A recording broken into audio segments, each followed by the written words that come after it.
Good morning, good afternoon, good evening. A very warm welcome to you all on behalf of the FCDO and Inclusive Futures events team. We're very much looking forward to supporting you during today's webinar, ensuring people with disabilities are not left behind. Experiences from collaborating with organisations of people with disabilities in FCDO-funded work. I'm now delighted to hand over to our moderator to welcome you to today's session, Dr. Vladimir Chuk, Executive Director for the International Disability Alliance. Thank you very much. Over to you, Vlad. Thank you. Thank you very much, Debbie. Good morning, good afternoon, everybody. Thank you for joining in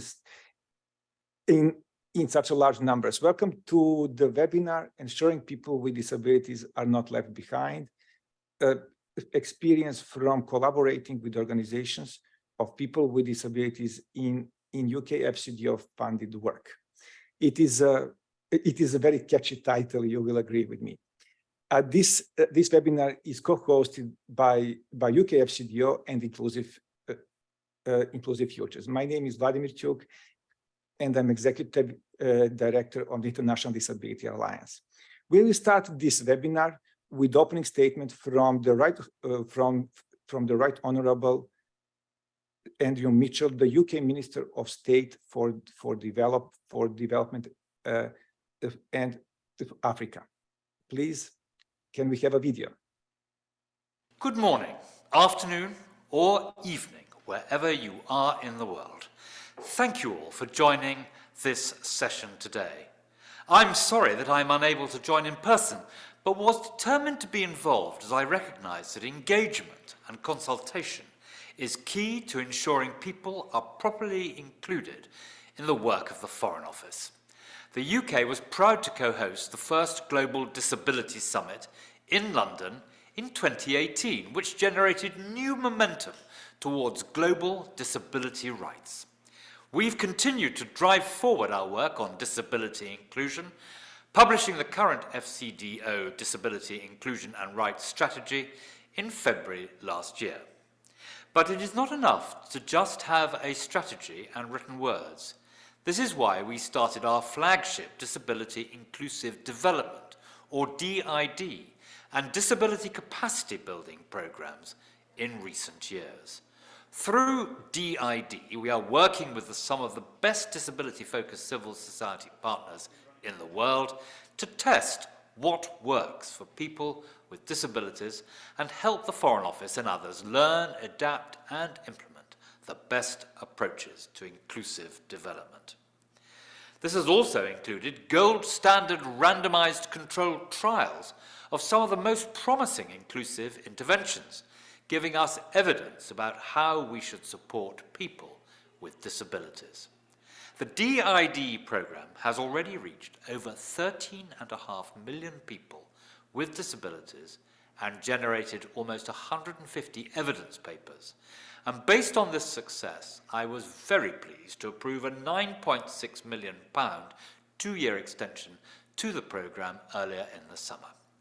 One of the reasons that DID has been so successful is that it places people with disabilities at the heart of the programme, not only as beneficiaries, but also as core participants and implementers. The Convention on the Rights of Persons with Disabilities is very clear that people with disabilities should be meaningfully engaged in all decisions that affect them. And this is what today's session is about. Earlier this year, the Disability Inclusion Team, with support from individuals across our network and delivering partners, finalised a guidance note on meaningful engagement with organisations of persons with disabilities. But having guidance isn't enough on its own. We need to use it and live the values which it contains. This session is going to give you the opportunity to hear just how we are doing this already, what more we can do, and how people with disabilities, as well as Foreign Office teams, benefit from meaningful engagement and participation. Today's speakers know far more about this than me, so I would like to hand you back to the moderator now to get things going. But with my final words, I would like to remind us all that we need to remember and stay true to the maxim of nothing about us without us. Thank you very much. Thank you very much, Minister Mitchell. This was really great presentation, reminding us of the journey that we went through together, starting with the GDS, first Global Disability Summit, all the way to the DID implementation. So thank you for that, and thank you for sharing good news about extending this groundbreaking program for another 2 years. First topic of today's webinar will explore FCDO experience on OPD engagement.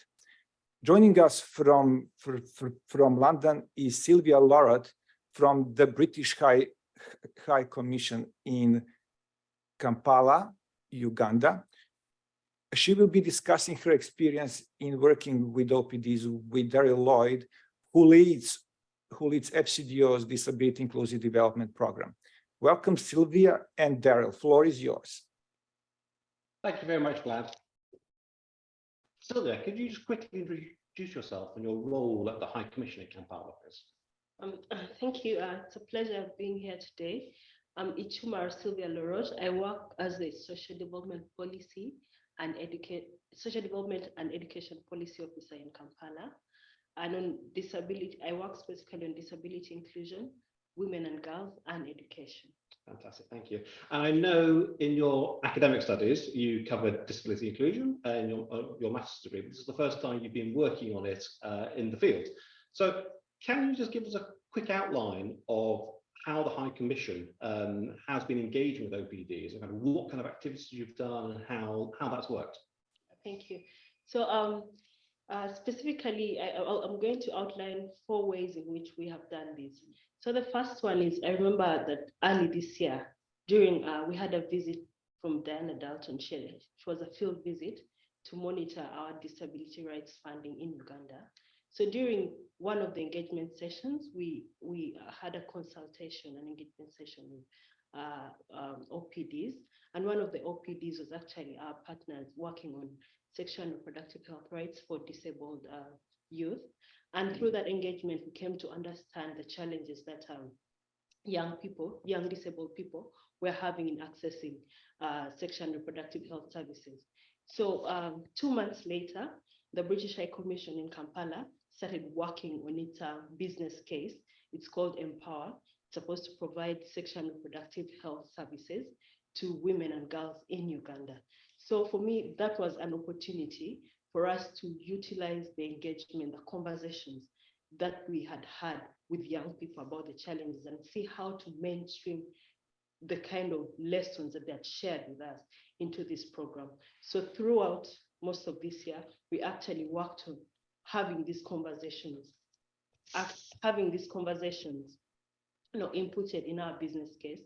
And also we work with the disability help desk in the FCDO at the center here to make sure that we gathered stronger evidence to justify and kind of support why we needed to invest money in expanding, making sure that our program is more mainstream and is supporting more young people with disabilities access SRH services. So with this now, we have an approved business case, and it is having actually a significant marker, what we call a significant marker towards how it's mainstream disability inclusion. The second one is that so the government of Uganda, specifically the Ministry of Education, through the Special Needs and Inclusive Education Department, has been working on an inclusive education policy in Uganda. So for a few years now, this had stalled because of certain limitations around coordination and resources. And so when we came in again during one of our monitoring visits with our global Girls Education Challenge partners, we came to understand the need to continue this process, this advocacy process towards the passing of the policy, because again, the policy was quite important for disability inclusion in that it covered strongly the need to have inclusive education for children with disabilities in Uganda. So we were able to have a conversation with the Girls Education Challenge at the center, whereby resources were specifically Sorry. Okay, yes. So through this engagement, we're able to allocate resources to support coordination mechanisms and meetings actually to ensure that the process of advocacy towards the inclusive education policy continued. And so this resulted into setting up a working group that included the Special Needs and Inclusive Education Department, the OPDs working on disability inclusion in Uganda, and our partners that were working on disability inclusion, the NGOs that were working on disability inclusion. So this working group has enabled us to have a certain level of coordination and progress towards advocacy, towards the policy. Of course, as we all understand, policy issues are not a one-off. It is not something that you start on and you expect results immediately, but we are hoping that by next year, the government of Uganda is able to pass this policy. And this is as a result of the engagement. And for us to take away from this as British High Commission Kampala, is that we had the capacity, we had the voice, but it was more important for us to take a back seat and let the OPDs be at the center of this engagement. And then we'll provide our technical expertise, our resources, if need be. But at the center of it was our OPDs, our Ministry of Education, and the other disability inclusion partners. Yes. That's wonderful, thank you. Can you just give us a little bit of a flavor in just, say, a minute or so of what you actually did in the engagement? So was it a case of bringing people into the High Commission to have discussions? What did that look like? How did that work? For the inclusive education policy? Well, any of them. Well, so just what did the engagement look like on the ground? How did you carry it out? All right, thank you. So some of the engagements were us going to the spaces where these meetings were taking place. And for other engagements, they included actually bringing people to office. But also, and it takes me back to what disability inclusion really means. It's not just about what you do or the resources you provide, but how you make every opportunity actually meaningful.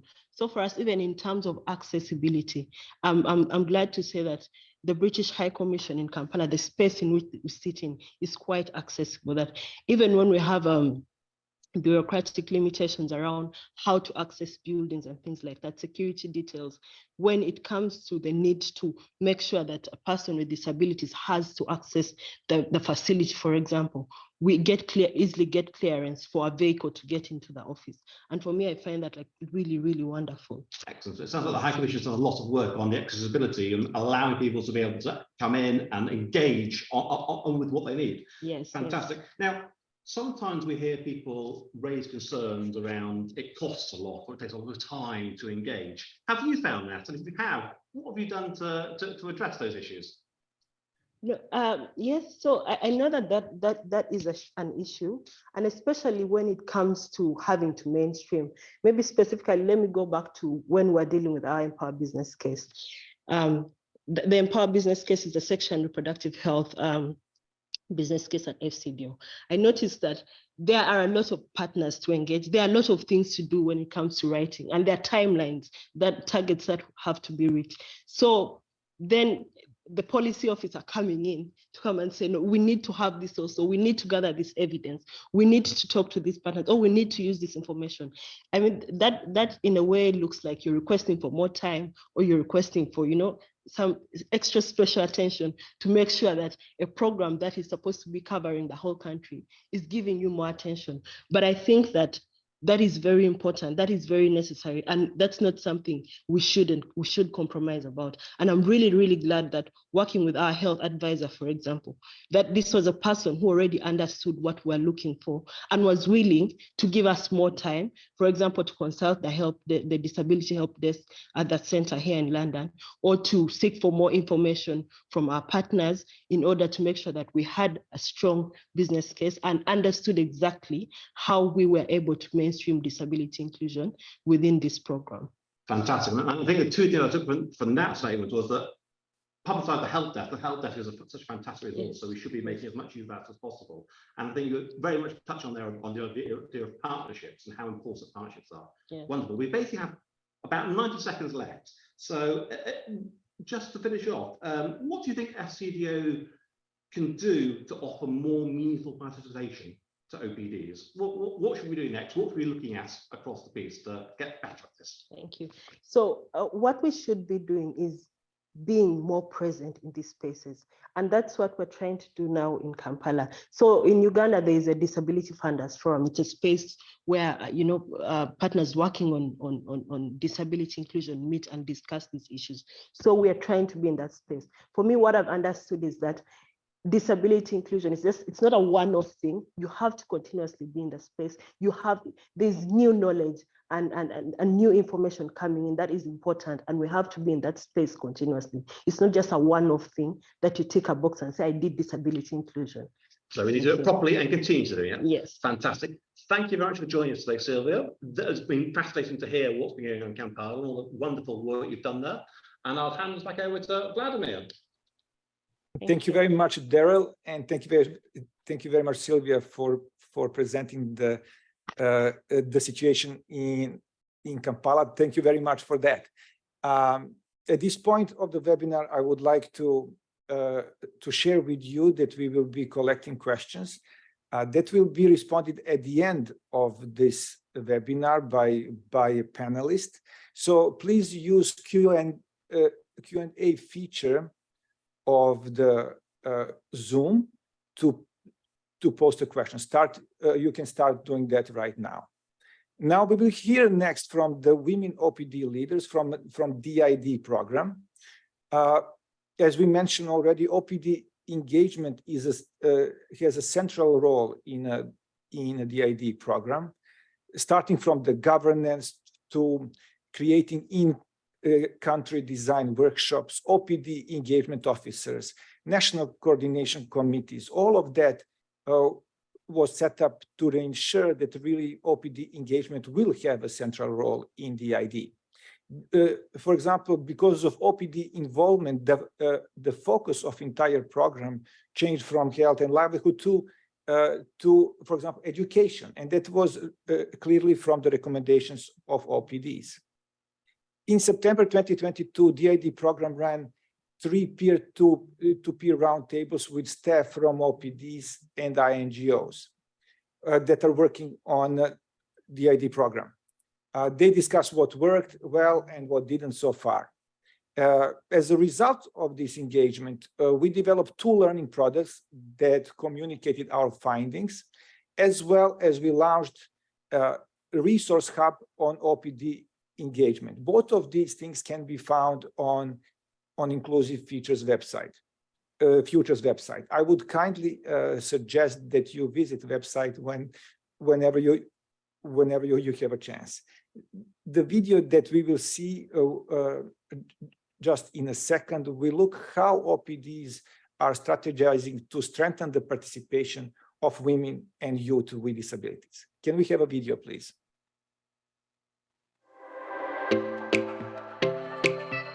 If you're doing anything, you must involve us.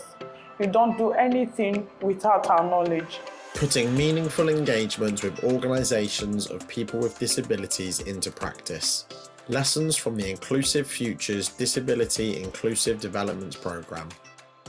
Understand the role of OPDs and respect their skills and expertise. Understanding what OPDs are, their role and how they work, that will be very key before beginning any kind of engagement. Our roles as an OPD in the steering committee is to bring about more inclusion, increase participation of persons with disability, and make sure that projects designed are more inclusive and disability friendly, and the voice of persons with disability are heard. To be frank, in talking without including them in decision making, the project will crash. So with them giving their ideas on the table, the time of decision taking will really help.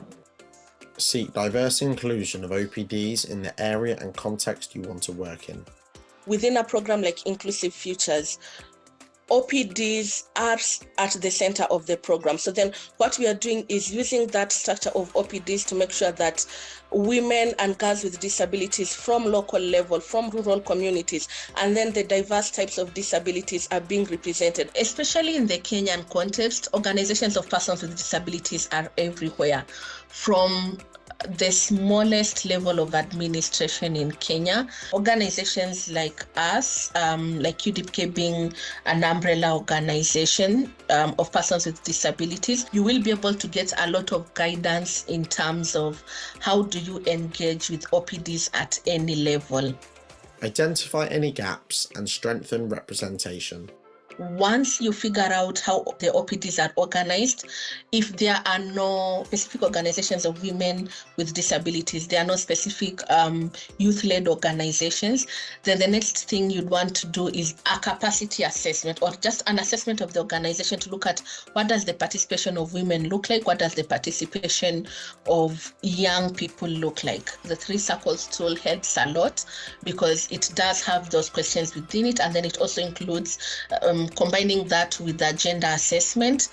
That will really help to break down in terms of what does the leadership look like, what is the participation of women look like, the participation of young people, and then as well the diversity in disability for different groups of women with disabilities, different groups of young people with disabilities. To have that conversation with the organization in terms of what are the barriers, what is limiting the participation of women and young people, and then figure out jointly how do you strengthen that. I've received so many skills of inclusive futures programs.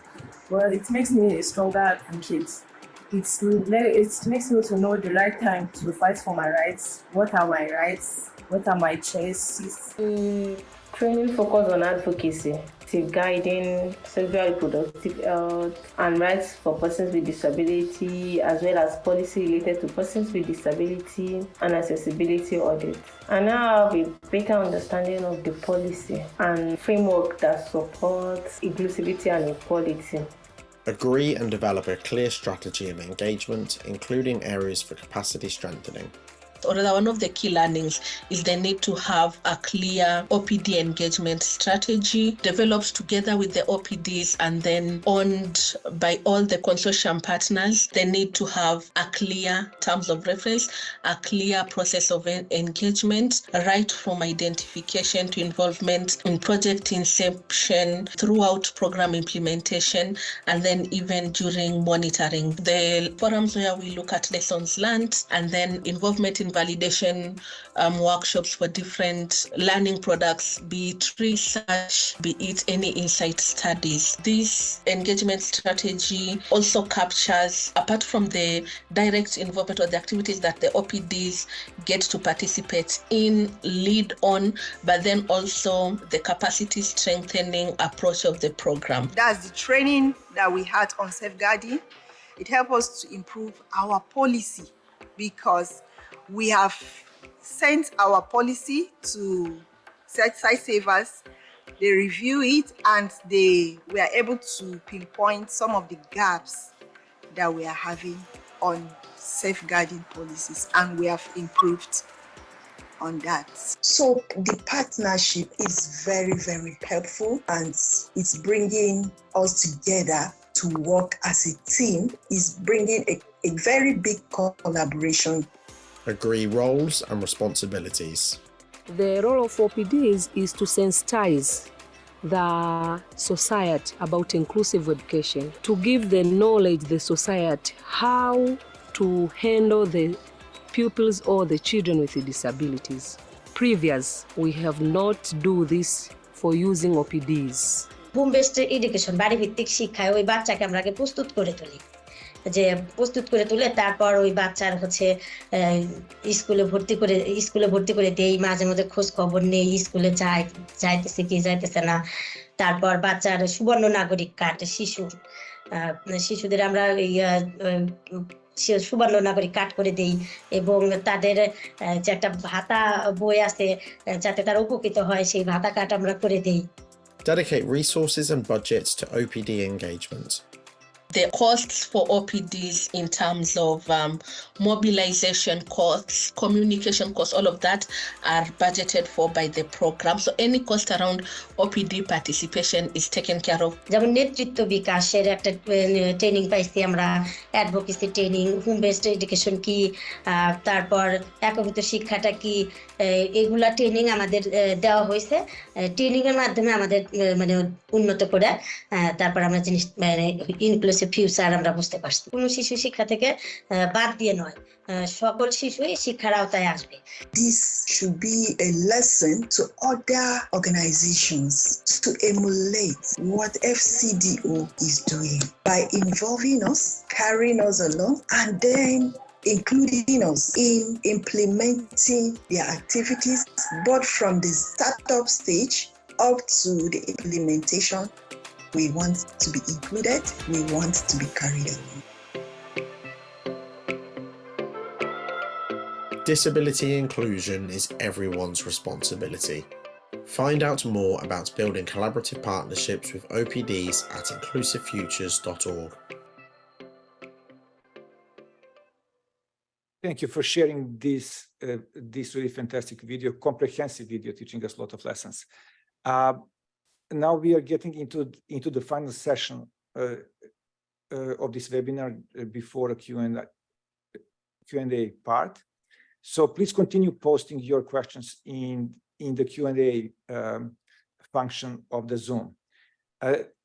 The next session will look at the experience of FCDO-funded program on OPD engagement. Firstly, we will hear from a dear friend of ours, Dwi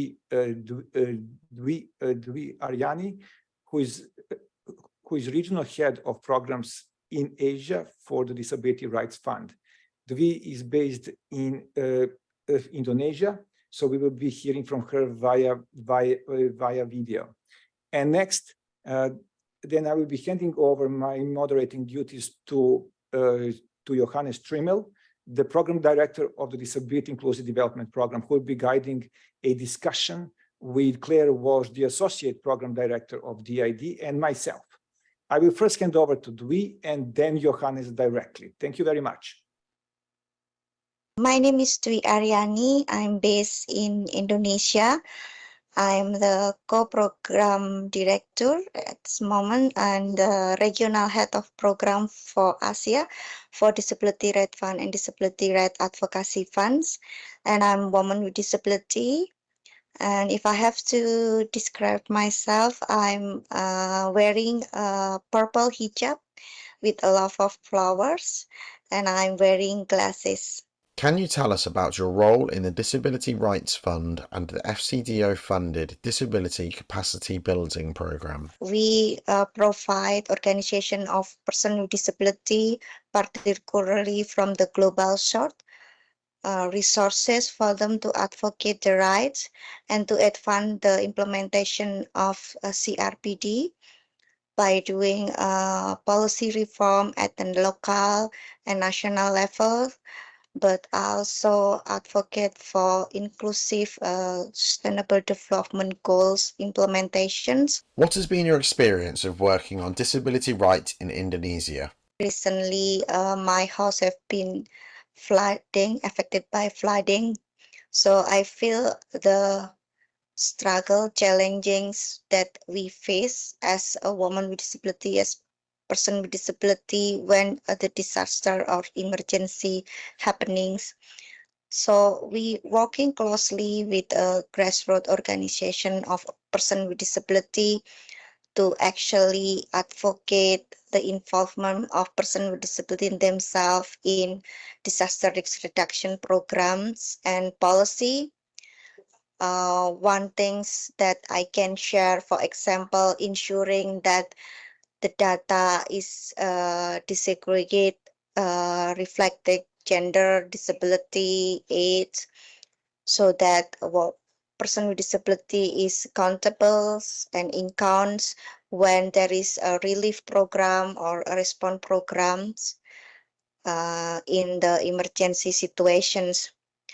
But we also supporting organization of person with disability, particularly those led by women with disability, to be also the actors and the agency that working together with other humanitarian organizations to ensure that the need of women with disability also reflected in the program and policy related to disaster risk reductions, and ensuring, for example, early warning system is also inclusive for person with disability, ensuring informations about evacuations or information about where to get the support needed during emergency response is also accessible. How are you supporting women with disabilities to overcome barriers which stop them from participating fully in society? One of our works in supporting organizations that lead by women with disability is advocate to ensure that indigenous women with disability also engage and participate fully in the decision-making process at the village on the access to natural resources and the resilience program related to climate change and accessing their livelihood, ensuring that they can overcome those barrier. Is it important? It's really important to supporting organization that lead by women with disability with resources and technical assistance that they needed, but sometimes also need to also supporting them, link them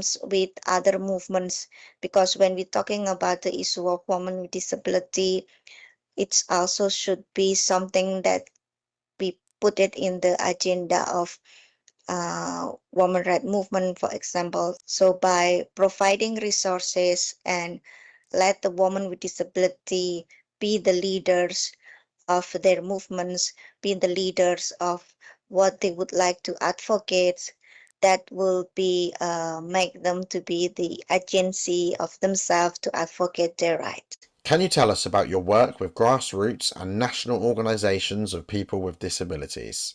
Our organization particularly working with marginalized group or underrepresented group that are not yet visible in the disability rights movements. We link those organizations that at grassroots levels with those organizations at the national levels or regional levels. So that's when their work can be scaled up. The other issue will be how that we also supporting organization of persons with disability to advocate for legal harmonizations, ensuring that local regulation is also aligned with CRPD. Here in Indonesia, we have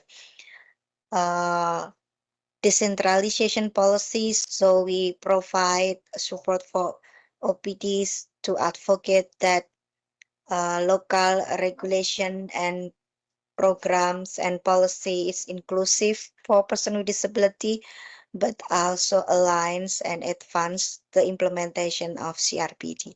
What can mainstream development organizations, donors, and others do better to engage and work with organizations of people with disabilities? I think the first step will be reaching out organization of person with disability. They are the experience from the field.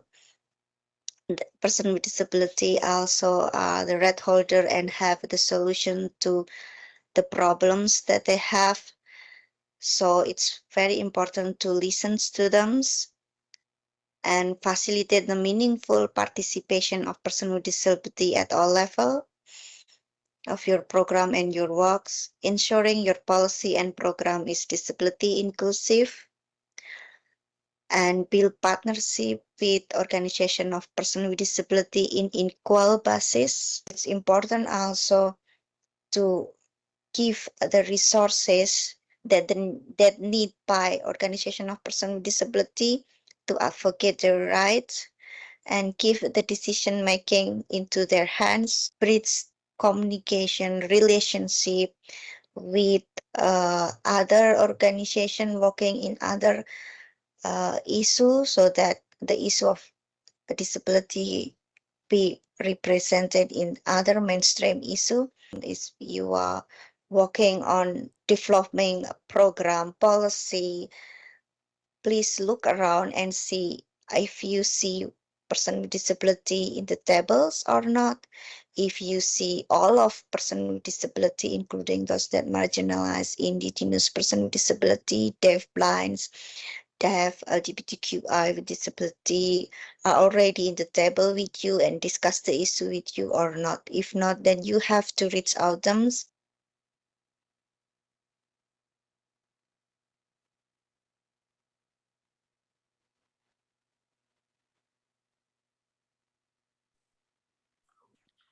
Yeah, hi everybody. My name is Johannes Trimmer and I'm the Program Director of the Disability Inclusive Development Program, which is a flagship program supported by FCDO, as Minister Mitchell already stated in his opening statement. And it's implemented in a consortium of 11 organizations co-led by the International Disability Alliance, IDA, and Sightsavers. So I'm very happy to have the chance to moderate a short panel here with Vladimir, the Executive Director of IDA, and Claire Walsh, my co-director of implementing the DIT program in the FMT based at Sightsavers. So Vladimir, I first come to you. So IDA is the global representative organizations of persons with disabilities, and you in the Secretariat and your members are working tirelessly to influence the international community, governments, donors, stakeholders to uphold disability rights as enshrined in the CRPD, and you have to be very pure on it. And then you decide to join as a co-lead an implementation program that's trying to find out what works and what doesn't work in disability inclusive development. So what motivated you to do that? Definitely knowing not everything will be CRPD compliant, not everything will be perfect. Thank you very much, Johannes, for this question. First of all, I would like to say that we recognize from the beginning, together with our partners, Sightsavers and many others, that this is a groundbreaking initiative. This is something new. For the first time, we had a chance to design a program together to really influence and contribute to the program itself. And we recognize that this is something that can make a change. For far too long, we were listening to members of IDA, members of our members and partners, how simply OPDs are not included. They are coming to the one consultation meeting at the beginning of the project. Maybe they will receive a coffee or something like that, but they will not be compensated. They will not be included in any conversation down the road when it comes to actually implementation of the program. So we wanted to change that, and our partners wanted to change that. So time was right, and we had fantastic leadership from UK government as well to insist on this change. So that's why we did this. We did this to change the status quo, to tip the scale when it comes to power balance between international NGOs and local OPDs. We believe in that, and our partners believe in that, and that's why it is working so far. Thank you, Vlad. Claire, you're kind of co-leading the DIT program since its inception in July 2018, so more than 5 years ago. And when you and I came into the program, basically the consortium was already formed, and there were already ideas on what to do and so on. And we had a very diverse group of organizations. So development NGOs focusing on disability, who kind of, I think, already thought they're doing quite good stuff when it comes to participation and inclusion. We had what we call mainstream NGOs who had no really experience in working with disability. We had research organizations, media organizations, a social enterprise. So coming in, what was your perception how this is possibly going to work with so different organizations and different starting points when it comes to disability inclusion, and at the same time managing a commercial contract where one has a strong push to deliver? Yeah, there's a lot, right? A lot when we started out. And I think when it comes to the partnerships and the project side, we really were thinking of three things, really. So for change to be meaningful and sustainable, it has to come from the source. So the people participating in the program had to have an OPD engagement approach that fit with their existing practice and culture, initially, at least. Over time, you would hope that the engagement with OPDs would kind of, expand their initial approach. Second, the OPD engagement approach had to fit in the local context as well. So you couldn't have a one-size-fits-all, because the movement was very different in the 5 countries that we worked. And also we wanted, you mentioned, there were many different INGOs, and we wanted to harness that experience of the consortium and have the partners work together. So this was a recognition that some of our partners already had engagements to OPD engagement, already had approaches to OPD engagement. So for example, ADD's 3-circle tool was already mentioned. So they had a really kind of clear approach. So this all kind of translated into, we didn't create a toolkit. We didn't create guidance at the beginning of the program. And as a result, we got a lot of different approaches to OPD engagement across the program. And we saw really the partners coming together to see an approach that would be the most appropriate fit.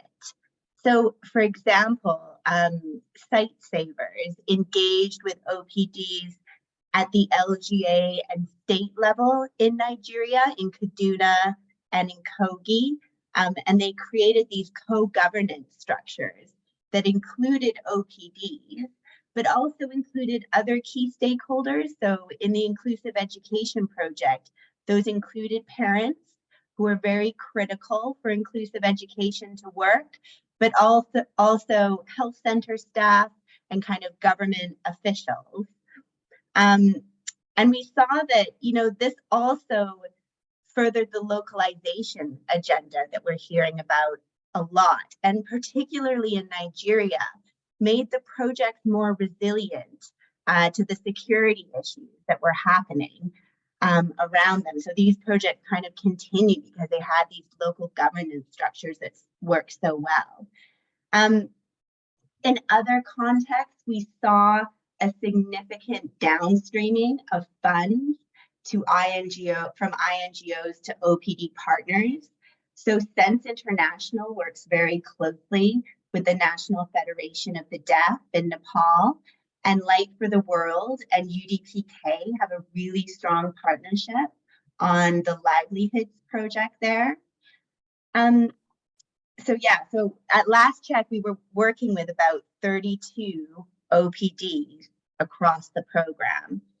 And really from a program and fund management point of view, we just tried to mainstream it within the program. So for example, in our project inception phase, there was a requirement to create an OPD engagement plan and budget for it. We listed OPDs as a partner that needed to be present in those learning workshops that we had and the feedback loops. Like Vlad was saying, we wanted them to be participating throughout the project cycle. So we were kind of putting those milestones and placeholders in for projects. And then I think we also gave it a lot of space in our governance setting. So we talked about it a lot there. So I'll stop here. Yeah, a lot to share, obviously. A lot to share, yeah. Vladimir, maybe staying with the diversity of partnership for a moment, and maybe a bit of a cheeky question, kind of, with all this diversity in partners and so on. And you were part of bringing that consortium together. So would you do it again, or would you say, well, maybe next time have lesser partners who are more on the same page already? Thank you very much, Johannes, for this. Good point was that we came together a couple of years before the idea was really conceptualized as an opportunity. So we came together with Cyberus and a couple of other groups and organizations to really start thinking on how this consortium can look like.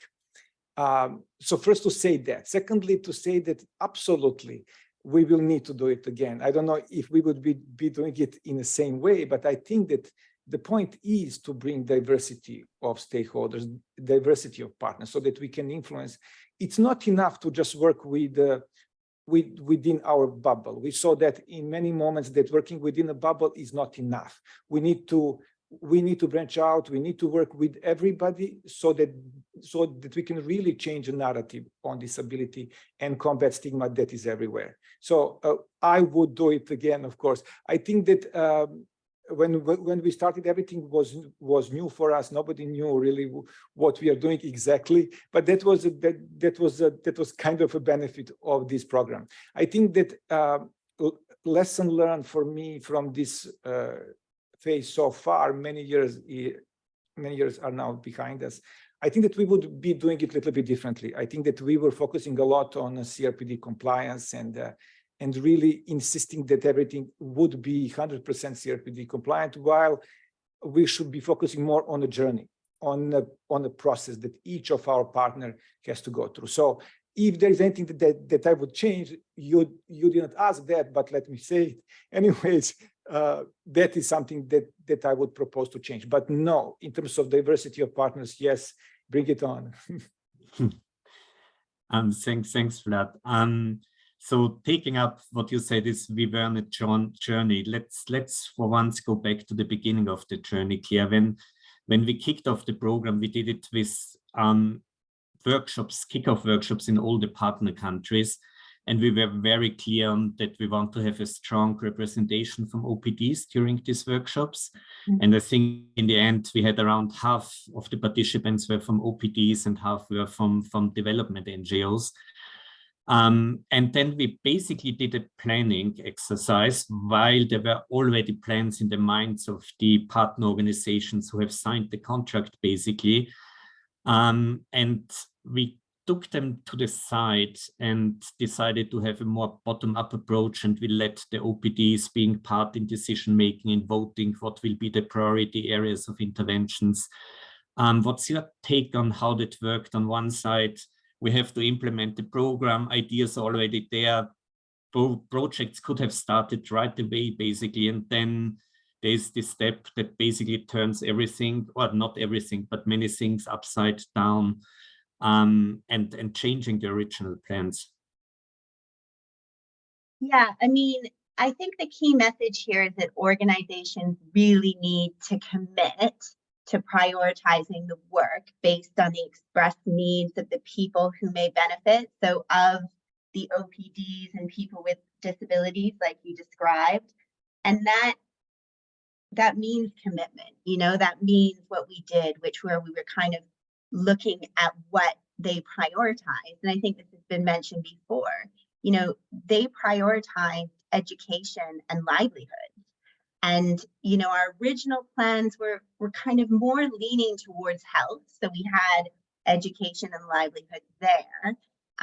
But really listening to that prioritization, we had to issue kind of different calls, and we had to ask partners to work together who may not have worked together in certain countries. So I think we initiated a couple of participatory design processes after the workshop to give our OPD and INGO partners the opportunity to explore the themes a bit more, because it was a bit of a different move. You know, and some of those little details, like we had to change our results framework targets, and we had to bring this through a bit more than expected. But I think FCDO was really a great partner in that respect, and was very accommodating. Yeah, thanks, Claire. I also remember back to these kickoff workshops as a kind of a great experience also for myself and our team to kind of be part of that process. Yeah. And it was definitely more intense than Vladimir, what you talked about, inviting OPDs for one meeting and offering coffee. So it was a good starting point, but it led to a lot of questions on, okay, now we have this great consultation at the beginning of the program. How do we keep OPDs meaningfully engaged in implementation of the program, in co-decision making, in monitoring, in evaluation, in reviews and so on. And I remember a lot of intense discussions during our consortium meetings on this issue.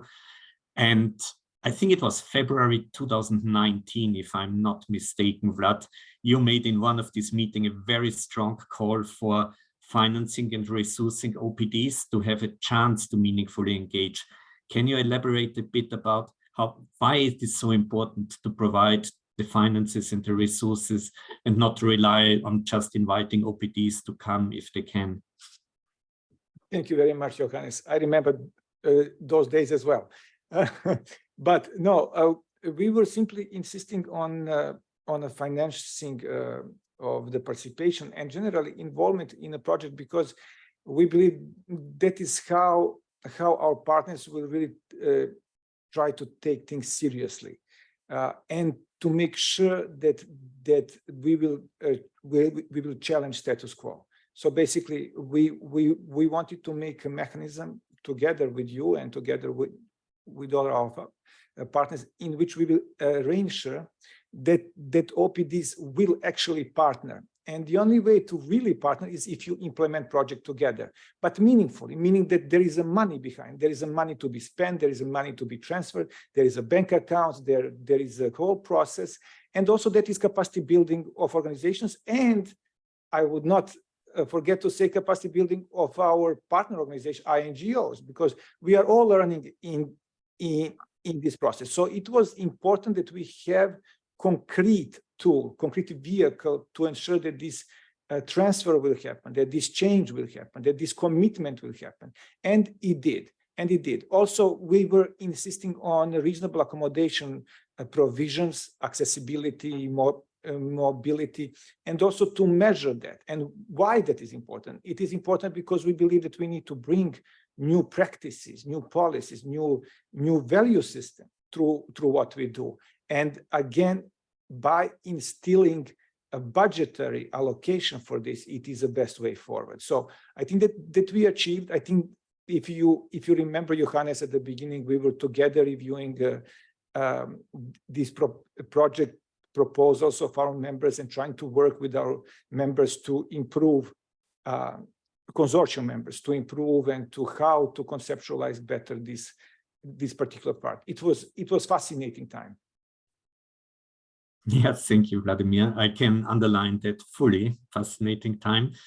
Yeah, earlier in this session, we have seen the voices of OPDs who were active in the program. And it is not by chance that all of these voices were voices of women with disabilities, because one of the things that we realized right from the beginning and is still a challenge, I think, is how do we manage to get really a representation across the disability movement? We know there are groups that are underrepresented in the disability movement and are often not sitting on the table or in structures, even if they're set up with best intentions. And that can be women with disabilities, young people with disabilities, persons with deaf blindness, persons with intellectual disabilities.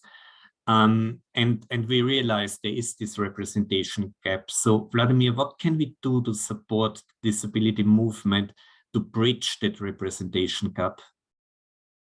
Thank you very much. This is a very good question, and it is a process question. I think that we need to be intentional in a sense to be proactive in reaching out to the organization of persons with disabilities representing these underrepresented groups. I think that we need to be committed to work with OPDs representing. I think that in the past there were many occasions where, like we already mentioned, there was just a very minimalistic approach in including organizations, and then we had also situations in which, for NGO had their own favorite OPDs, let's say, with whom they're working in a country, one or two, but this was not completely inclusive. And finally, we have to invest in in capacity building of organizations of persons with disabilities. And this is where I would like to build on what we can do. We, as organizations of persons with disabilities, I think that we need to build our capacities to understand that nobody is perfect, and that we need to work more to be truly, fully inclusive. Movement is still weak. The message of the movement is still very weak, and we can see that in many occasions, in many major crises where the voices of organizations and the movement is being forgotten quickly. This cannot happen anymore. We need to really be committed that we stay true to the course, and to empower our organization, and to insist to be truly diverse and truly inclusive. Yeah, thanks, Claire. How did we manage that in the DIT program, this representation gap? How did we deal with it? So I think a lot of how we dealt with the program is, it's a learning program about what works and doesn't work. So it's iterative. And I think, we're always asking, like you said, of course we knew, women with disabilities are underrepresented at the beginning of the program, but still kind of early 2021, we really wanted to strengthen that in the program. So I think it's kind of constantly asking that question of, if it's not working, what can we do to strengthen it? So, we started a consortium working group that then put out some gender mainstreaming guidelines to the program, just started to strengthen that work stream a bit more. We, had a plan now that was a requirement, which means the majority of our scale projects are much stronger in gender. And I think we committed this year to having a learning theme of intersectionality. So women and girls were part of that, but also looking at the refugee context. So we are a program that works in development and humanitarian settings, and also looking at underrepresented groups. So I think, we've done a couple practical things. We launched the Women and Girls Learning product in July at the Women Deliver conference in Rwanda. We also have a resource hub on women and girls with disabilities on our Inclusive Futures website. And we're just making an effort, like you mentioned in the video, to amplify women's voices. I still think that we aren't as good at looking at people with intellectual disabilities and psychosocial disabilities. I think that's something that we need to look to strengthen. Sense International is one of our partners, and they work with people with deaf blindness, and they operate across our program, and they do a fantastic job in the projects that they work in, but they don't work in every project. And so I think we're probably weaker in some areas, and we can look to strengthen that. So I think those would be kind of the areas. Yeah, maybe a follow-up question. And it links back to what Vladimir also said earlier about it's a journey, it's a joint journey, and we know we are still on the journey to fully meaningfully engage with organizations of persons with disabilities. We of course have good learning from our special program in response to the COVID-19 pandemic. We had these round tables that Vladimir referred to earlier, and we have the learning kind of captured and done in, and I think easy to access learning products that are available on the Inclusive Futures webpage. But what's your view on the journey so far? What were the inspiring moments, the challenges, and maybe adding, I think one of the questions that was already posted during this webinar, how do we monitor kind of how inclusive we are and assess whether we are really good enough in engaging with organizations of persons with disabilities? I mean, that's a really good question. I mean, we have come a long way. I think sometimes I forget that when the program started in July 2018, that this was a new idea of how to program. There wasn't necessarily a concrete way forward. And so I think now we kind of look at all the resources, like you said, and the learning, like it's incredible really how far that we've come. The fact that I can feel comfortable actually sitting here and talking and giving examples. I mean, we have so much experience, and our partners are a big part of that. And, you know, IDA as well is a huge part of that journey, because they really challenged us to think differently and gave us a lot of practical support. And I think they were just hugely influential kind of in those early days. Inspiring moments. I mean, I'm very lucky. There's so many, but we were in, excuse me, in Kenya recently for the Inclusive Education Learning event. And I was just so inspired when I heard our NGO partners and our OPD partners talking in such detail about their collaboration and really being open about what was working and what wasn't working. There was just a total atmosphere of openness, of, you know, I almost want to say like practicality, like this is how we work together, this isn't what working. And just, that was just great to see. It was like a buzzing room. And that was really different from the early days when it was more tentative and maybe even at times like a bit tense. And probably say a sentence that people don't say very often, but I'm really excited about our value for money and our finance system. I think we've done a lot of work. I think Vlad mentioned it on budgeting. So how much does it cost, you know, to give reasonable accommodation, you know, to ensure it's participatory? You know, I think having that data and having that data organized, I think Sightsavers and the FMT really invested in that financial system. And I think that's going to be really critical to answering some of those big questions. You asked me a lot of questions, so I'll just like end on just looking ahead. So what do we need to do now, right? And I think it really is continue to consolidate our learning. So I think we're in the final stages right now of reviewing our innovation stage, which was a huge component of our program. So that's going to be a huge reflection point for the consortium. We're going to learn a lot of lessons about how to meaningfully engage OPDs from that huge time that we spent on it. And then I think really the challenge is disseminate. So disseminate. I think that's why I'm excited for webinars and forums like this to engage with FCDO staff and kind of NGOs and mainstream organizations. Because how can we take this learning from this program and put it into other programming? And I really think we need to work on getting that information to the right people and influencing for change. Yes, thanks, Kia. So all the participants in the room, you can expect more stuff coming out of the program that will be available. But maybe as some of it will still take some time to be published in a way or disseminated.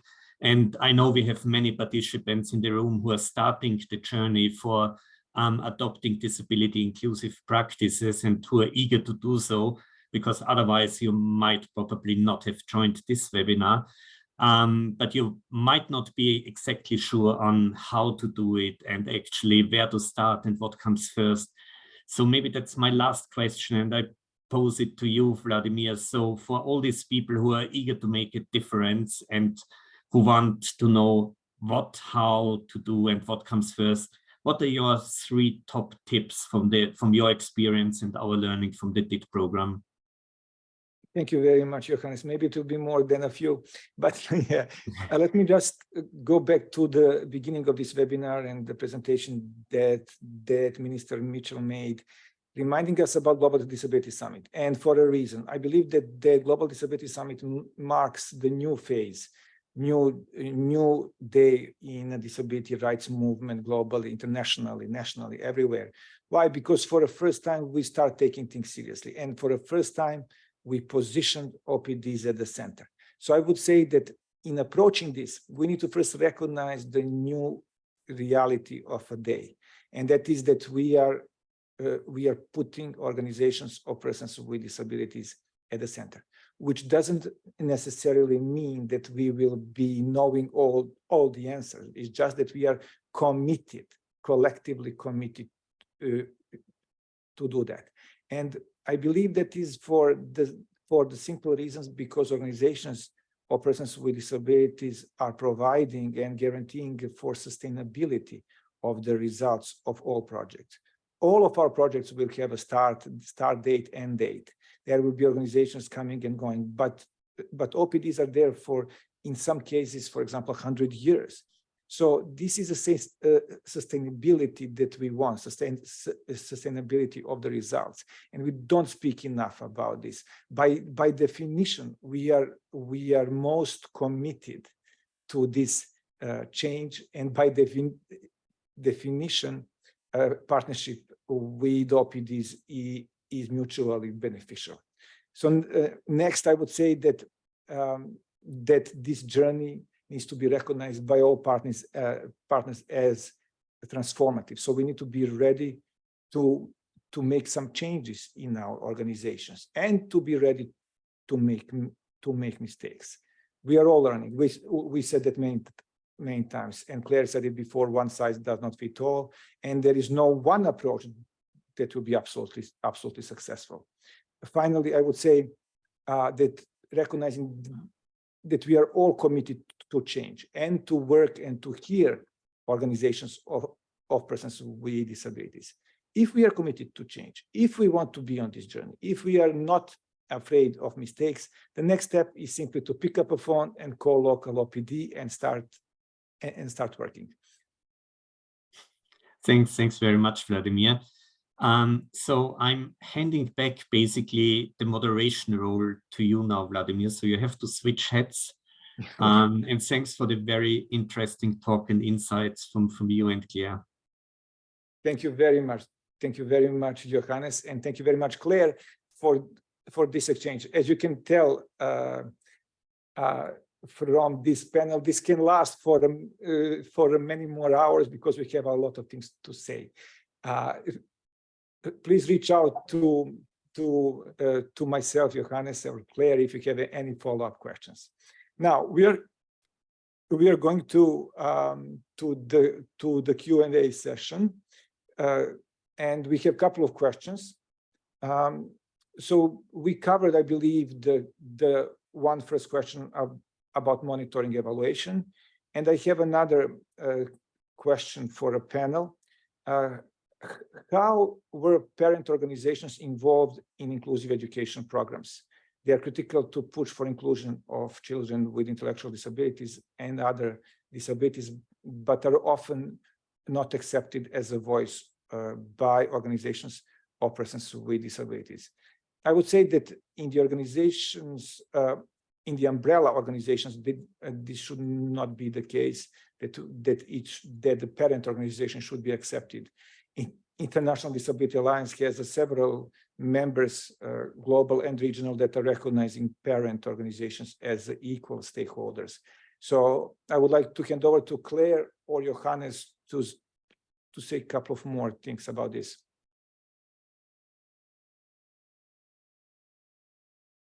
Yeah, thanks, Vlad.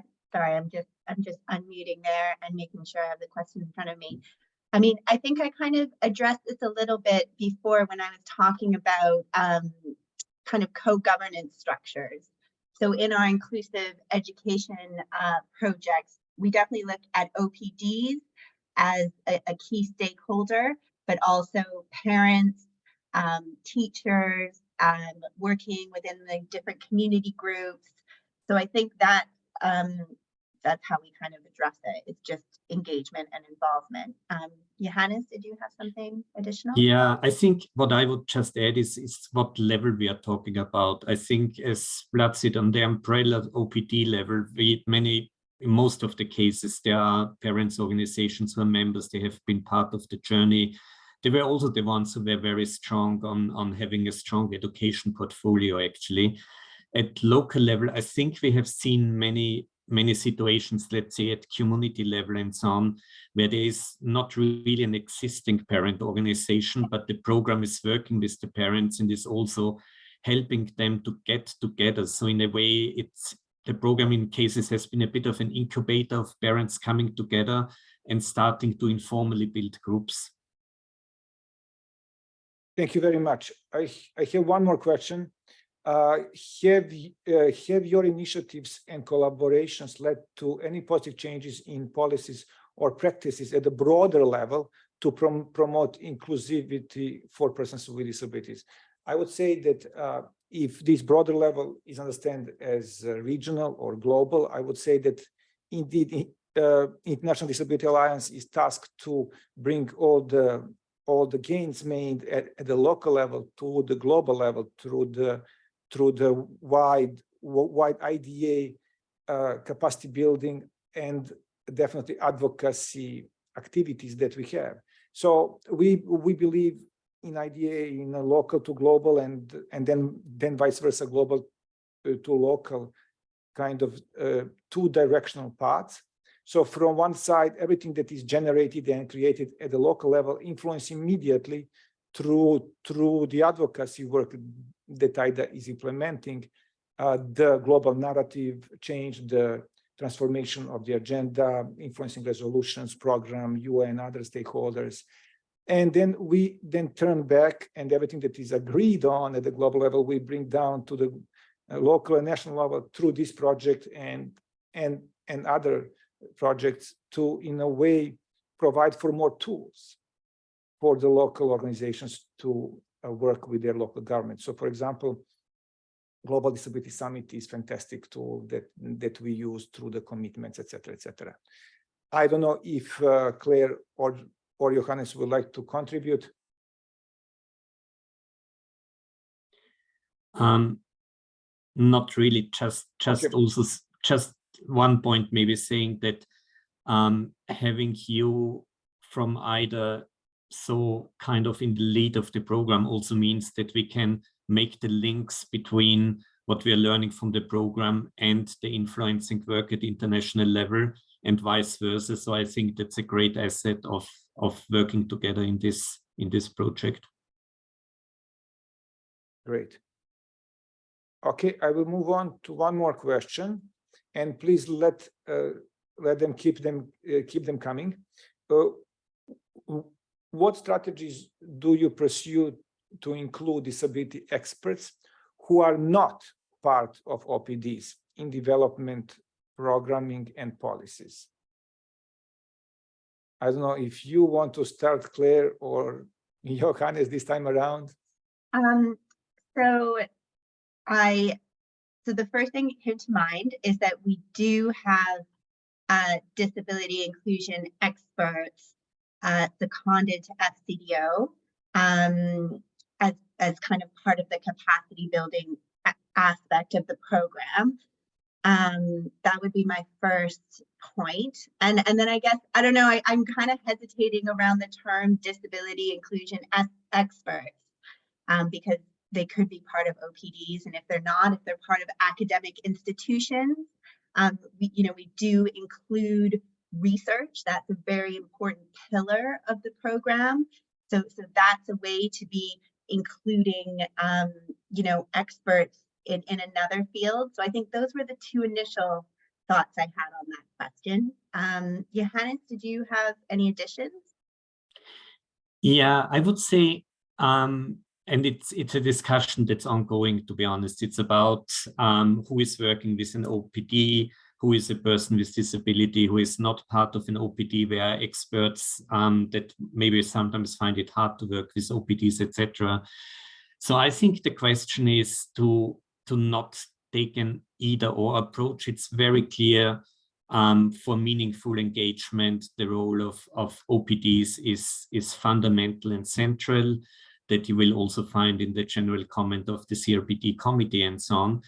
But the OPDs also will need, and we need in the program, strong allies. If we are not working together, it's very unlikely we are making a difference. So I think we have managed in the program quite well to bring together OPDs in a central role, but also individuals who kind of are allies, who are kind of reaching sometimes to audiences that otherwise would not be reached and so on. The important point for me is really kind of, let's not think about divisions and dividing of groups and people and putting them into boxes, but to bring people together and accept the different roles and approaches that are there. But be clear about it's all about making sure that disability rights get really implemented and get heard of and being taken serious. That would be my initial short response. But I'm pretty sure, Vlad, you also have an opinion on that. I have. Thank you, Hannes, and thank you, Claire, for covering this ground, because I was thinking how to respond best. But I think that indeed, within a program, I think, and any other program, I think that we can benefit from diversity of stakeholders, and we need to include everybody. I think that what is not great is when we are working in this fragmented way, when there are people that are feeling that they're not part of the narrative, not part of the conversation, and they are acting by themselves.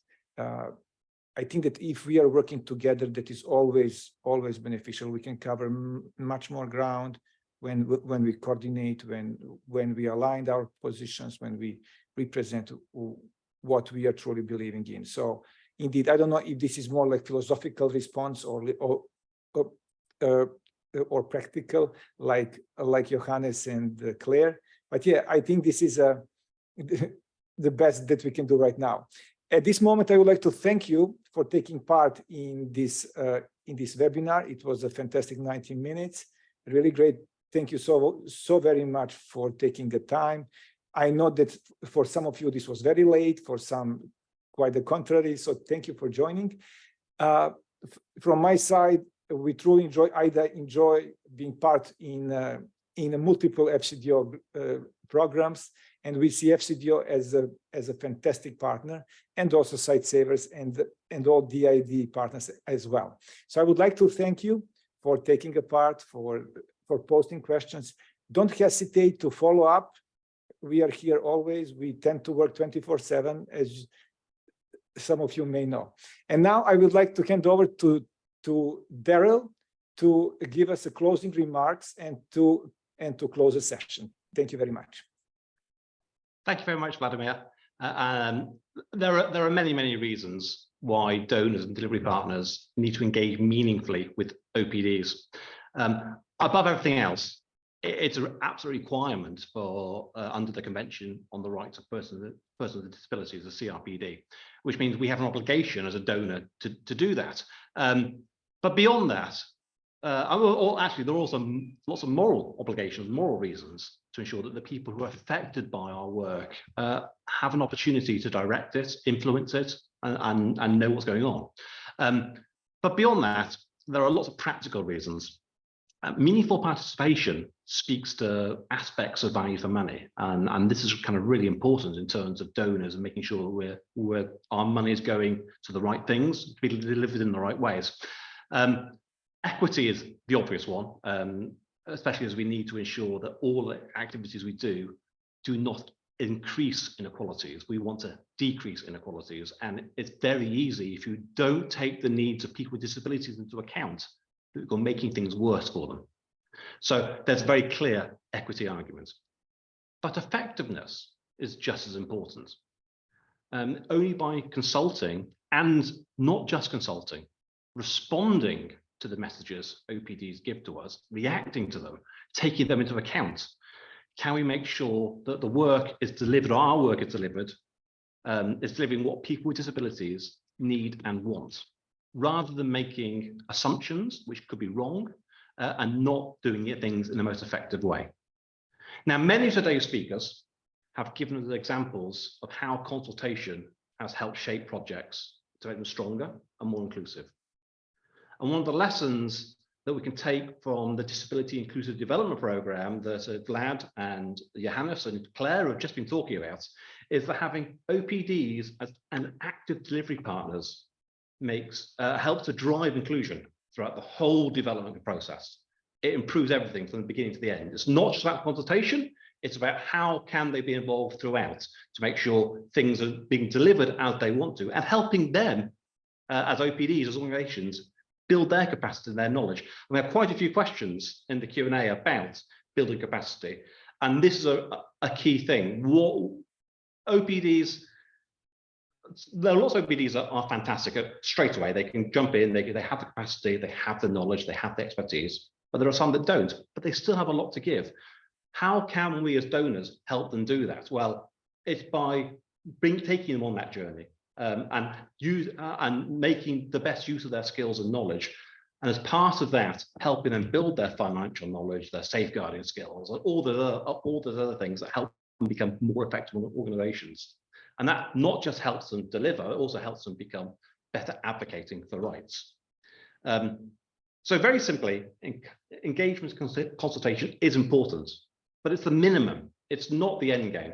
We should look beyond consultation to delivery partnerships. That is where we see the greatest benefits.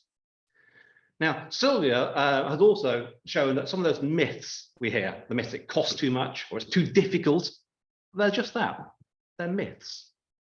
And the High Commission in Kampala has been very open about how it should use its funding and how it should use reasonable accommodation, and actually one thing Sylvia mentioned afterwards, and I think we probably put it into a Q&A.